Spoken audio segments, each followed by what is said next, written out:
Қайырлы күн, құрметті көрермен. Сәрсенбі сәтінде жобасын бүгінгі шығарылымын 7 мамыр отан қорғаушылар күніне арнаймыз. Бүгінгі сұхбатымызда 6505 әскери бөлімінің сарбаздары, ендеше назарларыңыз бізде болсын. Қайырлы күн, сіздер көргеніңізге қуаныштымыз. Әуелі өздеріңізді таныстырып өтсеңіздер. Қайырлы күн, құрметті көрермендер. Менің аты-жөнім Адахамов Нұркен Мұратұлы. 22 қыркүйекте 2002 жылы Түркістан облысы Сайрам районында дүниеге келген. Қазіргі күнде 6505 әскери бөлімінің сарбазымын. Саламатсыздар ма? Менің аты-жөнім Швейцариян Берт Маркович. Мен қазір 6505 әскери бөлімінде қызмет атқарудамын. Өзім Қостанай қаласынан келдім. Жақсы, ал мемлекеттік тілді қашан қалай үйреніп бастадыңыздар? Сол туралы айтсаңыздар. Мемлекеттік тілге келетін болсақ, мен өзім бірінші сыныпқа өзен мектебіне бардым. 6 сыныпқа дейін өзен мектебінде оқыдым. Біз бәріміз түркі тілдес ел болғанымыз үшін менде жастығымнан мәселе болған жоқ, қиыншылық болған жоқ қазақ тілін үйренуге. Өзімнің сыныптастарым, группаластарым болды. Қазақ жігіттер, қыздар бірге араласып жүргеніміз. Енді айтарлықтай проблема болған жоқ. Сондай үйреніп кеткен. Мен мемлекеттік тілді балабақшадан бастап үйреніп бастадым. Өзім орысша балабақша жоқ ауданында тұрдым. Содан қазақша балабақшасына бардым. Содан кейін қазақша мектепке оқуға бардым. Сол қазақ кадет мектепте 4 жыл бойы оқып, сосын Астанаға көшіп, Астанада жоғары білім алдым. Қазіргі сәтте ұлттық ұлан қатарында өзім қазақ тілінде кішкене меңгеруге, үйренуге тырысамын. Жақсы, аласы әскерге келгенде немен айналыстыңыздар жалпы? Сол туралы айтып өтсеңіздер. Әскерге келгеннен кейін мектеп бітіріп, мен оқуға түстім. Шымкент қаласы Мұхтар Әуезовтың оқуына 4 жыл оқып, бітіріп, сосын осындай әскерге шақырту келді. Өз еркіммен келіп, қазіргі күнде отан алдында көшуімді осы 6505 әскери бөлімінде өтіп жатырмын.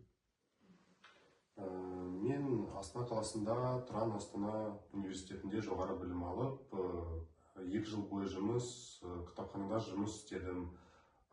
Сол жақта экономист болып жұмыс істедім. Жақсы, ал енді әскерден кейін қандай жоспарларыңыз бар? Осы әскери салада қалғаныңыз келе ме, әлде осыған дейінгі өз мамандықтарыңызбен жұмыс істегілеріңіз келе ме?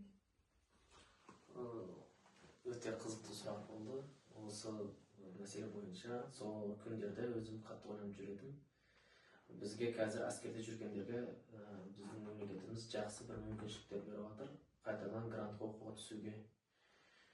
Мен бұйыртса осы мүмкіншіліктен пайдаланып тағы бір оқуға түскім келеді. Бір мамандықты тағы екінші мамандық оқып, сосын жұмыс істегім келеді.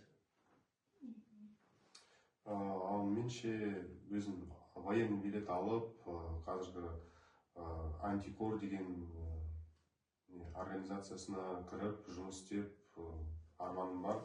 Бірақ одан да басқа қазір ішкі қарулы министрлігі несі бар. Сондай түрлі госслужбасына жұмысқа тұруға мүмкіндік болса, соған кірем.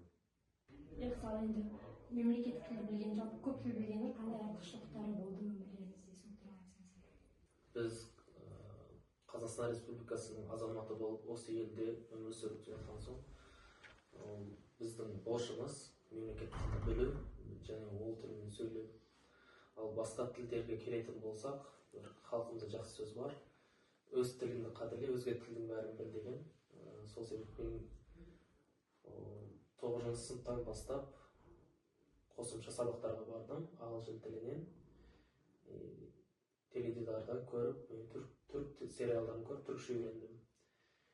Менің 11 класқа келген кезімде Назарбаев университетіне түскім келді және ағылшын тілінен қатты дайындала бастадым. Ағылшын тілінің деңгейін білдіретін IELTS деген тест бар, сол тестін тапсырдым, нәтижелер жақсы болды. Содан кейін мен барып оқуға түстім. Назарбаев университетіне емес, өкінішке орай басқа Мұхтар Әуезов айтып өткендей сол университетте оқыдым. Бірақ маған сол ағылшын тілін білгенім пайдасы тиді. Содан кейін мені Малайзияға жіберді оқудан. Тіл біліп, GPA баллдары жоғары болған үшін. Ол жақта бір семестр 6 ай көлемінде оқып келдім.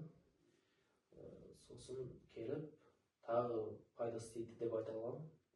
Өйткені содан кейін мен Германияға жібердім. Германияда немісше үйрендім.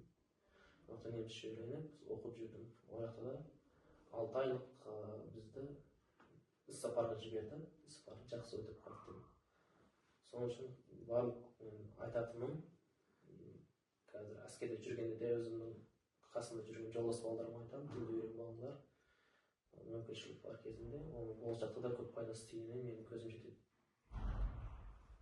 Мемлекеттік тіл өмірде көп көмектеседі. Мысалы, соның арқасында еліміздің кез келген жұмысқа тұруға мүмкіндік болады. Негізінде әрбір азамат мемлекеттік тілін білу керек деп ойлаймын. Өйткені мемлекеттік тіл ол біздің еліміздің негізінде жатады. Өйткені онымен қолданып сен барлық жерде өзіңнің орын табасың. Сен барлық адамдармен жақсы қарым-қатынаста боласың. Ешкіммен ұрыспай, таласпай, сен өз заттарын бөліп жүре бересің. Мысалы, мен өзімнің достарыма айттым, сендер өзің балаларыңды қазақ балабақшасына беріңдер. Өйткені қазақ балабақшасында оларды басқа тілді үйреніп, бала кезінен олар 1, 2, 3 тілді білсе, оларға жақсы болады, олардың миы дамытады, олардың алғашқы өмірінде оларға өте көмектеседі. Сол үшін мемлекеттік тілін білу керек, өте оңай деп ойлаймын. Жақсы, ал енді жалпы саяхаттаудың адастырма болашақта қай елдерге барып көргілеріңіз келеді? Немесе қай елдерде болдыңыздар? Мен жаңа айтып өткендей, Азия елдерінде болдым, Европа елдерінде болдым. Енді бала кезімнен бір арманым бар еді, сол Америкаға барып, Америка құрама штаттарына барып оқып. Енді Америка деген ол бір үлкен мемлекет, ол жақта көп нәрсе дамып кеткен. Сол жақтан алып келіп, өзім мемлекетіме сонда бір проекттермен қайтып оралғым келеді. Ол жақта барып оқып, үйреніп, көп адамның миында қалады, ол сол жақта барып қалып кетсем деген.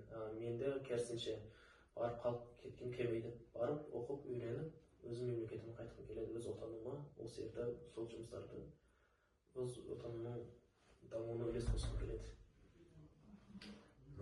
Мен өзім тек қана Ресейде болдым, бірақ өзім басқа елдерге баруға өте армандаймын. Мысалы, Жапонияға барғым келеді, Германияға барғым келеді. Тағы Қытай республикасына барғым келеді. Жақсы, енді сұхбатымыздың соңында екран арқылы тамашалап отырған отбасыларыңызға, жақындарыңызға өздеріңіздің сәлемдеріңізді жолдасаңыздар.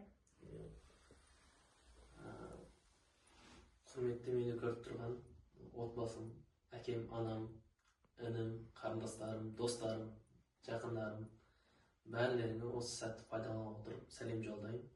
65-05 әскер бөлімінен бәріңдерге үлкен сәлем.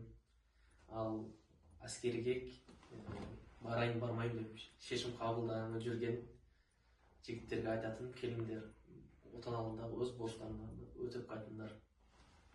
Барлықтарыңды жақсы көремін. Жігіттер, сендерге үлкен ассалаумағалейкум жібере салам. Сендерде бәрі жақсы деп ойлаймын. Әскер қатарына келіңдер, мен сендерді күтемін. Әскерді қорықпау, ол ешқандай жамандық жоқ. Сендер келіп, өзіңдер көресіңдер, әскер ол жақсы екен. Құрметті көрермен, бүгінгі шығармамыз осымен аяқталды. Барша ер азаматтарды алдағы отан қорғаушылар күнімен құттықтаймыз. Сіздерді де мерекелеріңізбен шын жүректен құттықтаймыз. Отан алдындағы борыштарыңызды абыроймен атқарып, елдеріңізге аман есен қайтуларыңызға тілекшіміз.